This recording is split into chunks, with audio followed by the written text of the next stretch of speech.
Good morning. All right, so we are on day 2 of living a mindful life in Christ, or becoming a mindful child of God. And so our verse today is Psalm 34, verse 14, and it says, "Turn from evil and do good, seek peace and pursue it." You know, when I think of pursuing something, I think about a continual chasing. So like if you fail the first time, continue to try and try and try.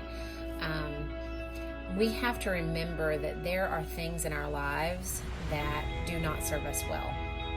And one of the things that we have to do is become mindful and aware of what those things are, and then talk to God about them and find out how we can either help those things serve us better or get rid of them from our lives. There are things like financial stresses and addictions to substances, or even social media addictions, relationships. There are all kinds of things in our lives that don't necessarily serve us well that we have to continually work on. And so I think that this verse where God says to us, seek it or find peace, seek it and pursue it. I think it's important that we realize that we are in control of a lot of the peace in our life if we are able to be aware of what the stresses are and then start to focus on making those things better. You know, I was addicted to cigarettes for so many years. At one point I know I've tried to quit at least 50 times in my life, probably more. At one point I quit for 5 years and started smoking again. Another time I quit for 2 years and started smoking again. There's been numerous times I've quit for months at a time and quit smoking again. And it really was a continual effort for me to beat that addiction.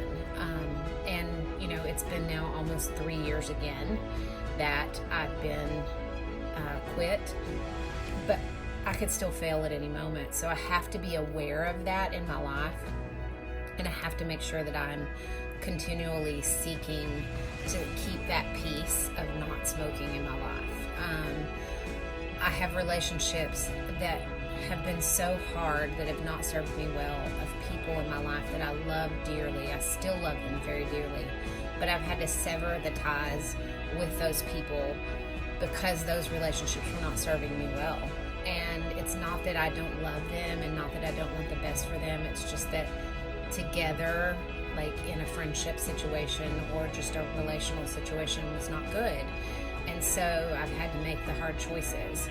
And I'm not saying you have to give up on people. I'm just simply saying you have to decide for yourself and talk to God about how those relationships or those addictions or those bad financial habits or whatever, you have to talk to God about how to deal with those in your own life. And everybody's experience is different. And it's okay to set boundaries in order to keep peace in your life. And I think people tend to forget that. And so I want to just reiterate today that when God says to seek peace and pursue it, He's giving you permission to set boundaries if you need to, in order to find that peace. So I hope that this encourages you today. I hope you guys will have an amazing day, and we'll see you tomorrow.